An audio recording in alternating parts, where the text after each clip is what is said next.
जय माता दी। मेरे प्यारे भाइयों बहनों माताओं व बंधुओं, संस्कार की बातें चैनल में आपका स्वागत है।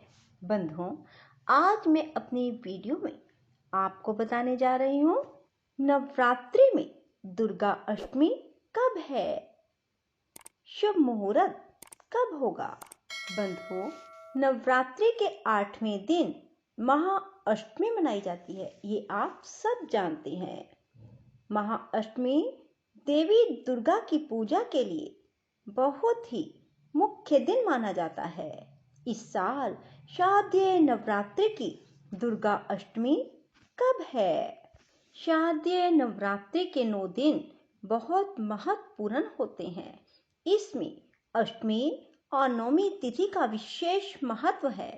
नवरात्रि के 8वें दिन महाअष्टमी मनाई जाती है। महाअष्टमी माँ दुर्गा की 8वीं शक्ति माँ महागौरी को समर्पित है, जो ऐश्वर्य, धन और समृद्धि की देवी है। इस दिन लोग अपनी कुल देवी का पूजन करते हैं और कन्या भोजन कराया जाता है। इस साल शारदीय नवरात्रि की महाअष्टमी कब है? बंधुओं, शारदीय नवरात्रि में महाअष्टमी 22 अक्टूबर को है। आश्विन शुक्ल अष्टमी तिथि की शुरुआत 21 अक्टूबर को रात 9:53 पर होगी, जबकि इसका समापन 22 अक्टूबर को रात 7:58 पर होगा। बंधुओं, नवरात्रि में दुर्गा अष्टमी का शुभ मुहूर्त सुबह 7:51 से सुबह 10:41 तक रहेगा और दोपहर का मुहूर्त दोपहर 1:30 से दोपहर 2:55 तक रहेगा और शाम का मुहूर्त शाम 5:45 से रात 8:55 तक रहेगा। संधि पूजा मुहूर्त रात 7:35 से रात 8:22 तक होगा। बंधुओं, नवरात्रि के दिनों में महाअष्टमी का महत्व क्या है?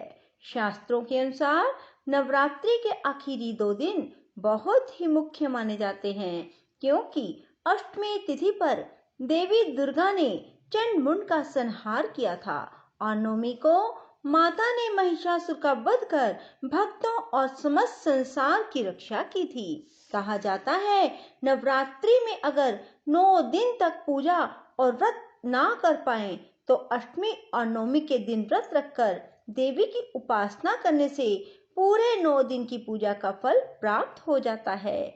महाअष्टमी के दिन मिट्टी के 9 कलश रखकर देवी दुर्गा के 9 रूपों का आवाहन किया जाता है और विशेष प्रकार से पूजा अर्चना की जाती है।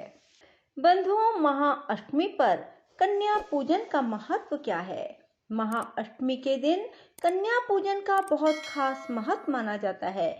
इसे कुमारी पूजा, कंजक पूजा भी कहते हैं। इस दिन 2 से 10 साल तक की छोटी कन्या का श्रृंगार किया जाता है और उसकी देवी दुर्गा की तरह आराधना की जाती है।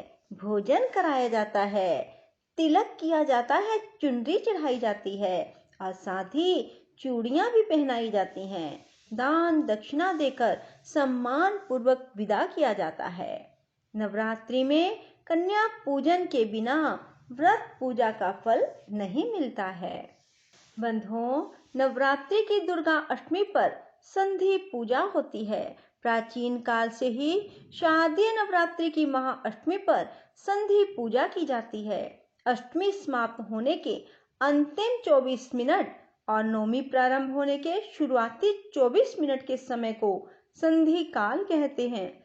दुर्गा पूजा के लिए संधि काल सबसे शुभ माना गया है। कहा जाता है, इस समय में दुर्गा माँ ने प्रकट होकर असुर चंड और मुंड का वध किया था। इस दिन शाम को देवी दुर्गा को चुनरी चढ़ाई जाती है और सप्तशती का पाठ किया जाता है। इससे घर में सुख समृद्धि शांति आती है और माता अपने भगत के सारे कष्ट दूर कर देती है। बंधुओं, इसलिए संधि काल में माँ की पूजा अवश्य करें और दुर्गा सप्तशती का पाठ अवश्य करें। बंधुओं, नवरात्रि में कन्या पूजन का एक नियम है। कन्या पूजन में यदि आप 1 से लेकर 9 कन्याओं का पूजन करते हैं तो इससे अलग अलग उम्र की कन्याओं की पूजा करने से अलग अलग मनोकामनाएं पूरी होती हैं।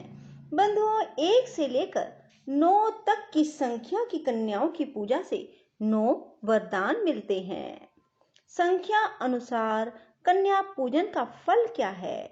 बंधुओं, कहा जाता है 1 कन्या की पूजा करने से ऐश्वर्य की प्राप्ति होती है, 2 कन्या की पूजा से भोग, 3 कन्याओं की पूजा से पुरुषार्थ, 4 और 5 कन्याओं की पूजा करने से बुद्धि और विद्या मिलती है, 6 कन्या पूजा से कार्य में सफलता, 7 कन्या पूजा से परम पद की प्राप्ति होती है और 8 कन्या पूजा से अष्टलक्ष्मी और 9 कन्याओं की पूजा से ऐश्वर्य की प्राप्ति होती है। बंधुओं, उम्र अनुसार कन्या पूजा का फल क्या है? यदि आप 2 वर्ष की कन्या का पूजन करते हैं तो धन ऐश्वर्य, 3 वर्ष की कन्या पूजा से धन धान्य, 4 वर्ष की कन्या पूजा से परिवार का कल्याण होता है, 5 वर्ष की कन्या पूजा से रोगों से मुक्ति मिलती है, 6 वर्ष की कन्या पूजा से राजयोग, विद्या और विजय मिलती है, 7 वर्ष की कन्या पूजा से ऐश्वर्य है, 8 वर्ष की कन्या पूजन से कोर्ट कचहरी के मामलों में सफलता मिलती है, 9 वर्ष की कन्या पूजा से शत्रुओं पर सफलता और 10 वर्ष की कन्या पूजा से सभी मनोकामनाएं पूरी हो जाती हैं। बंधुओं, कन्या पूजा की विधि क्या है? दुर्गा अष्टमी के दिन जब भी आपके यहाँ कन्या पूजन होता है, उस दिन सुबह स्नान के बाद माँ दुर्गा की पूजा करें। फिर कन्याओं को पूजन के लिए घर पर आमंत्रित करें। उनके साथ एक छोटे बालक को बटुक भैरव और एक बालक को हनुमान जी मानकर जरूर बुलाएं, क्योंकि इनके बिना कन्या पूजन का पूर्ण फल प्राप्त नहीं होता है। कुछ लोग एक ही बटुक भैरव को बुलाते हैं, परंतु बंधुओं, 2 बालकों को भोजन अवश्य कराएं। कन्याओं के आने पर पानी से उनके चरण धोएं, उनको एक आसन पर बिठाएं, फिर चंदन या फिर रोली से उनके तिलक करें, चावल लगाएं, फूल चढ़ाएं और हाथ में मोली बांधें, चुनरी अर्पित करें, हो सके तो चूड़ियां भी पहनाएं, उन्हें भोजन कराएं और फल अवश्य दें, उनके हाथों में मेहंदी लगाएं। इसके बाद नारियल और थोड़ा सा ड्राई फ्रूट अवश्य दें। जब कन्याएं भोजन कर चुकें तो उनके पैरों में माथा टेकें और उनसे आशीर्वाद लें। उनके हाथों में थोड़े थोड़े गुलाब के फूल दें और उन्हें कहें कि वे आपके ऊपर गुलाब छोड़ें ताकि आपको माता का आशीर्वाद प्राप्त हो। बंधुओं, यदि आप इस प्रकार से कन्या पूजन करेंगे तो माँ आपके भंडार भरपूर करेंगे ही, साथ ही आपकी सभी मनोकामनाएं पूरी करेंगी। बंधुओं, एक बात का विशेष ध्यान रखें कि जब कन्या आपके घर आए तो वह रोए नहीं, क्योंकि यदि कन्या आपके घर में रो दी तो समझ लेना आपका कुछ अनर्थ होने वाला है। बंधुओं, जब कन्याएं आए और आपके घर में बहुत खुश रहें तो समझना आपका कुछ शुभ होने वाला है।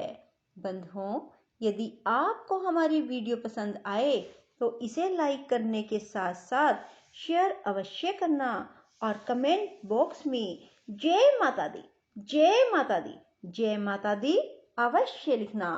राधे राधे, जय श्री कृष्णा।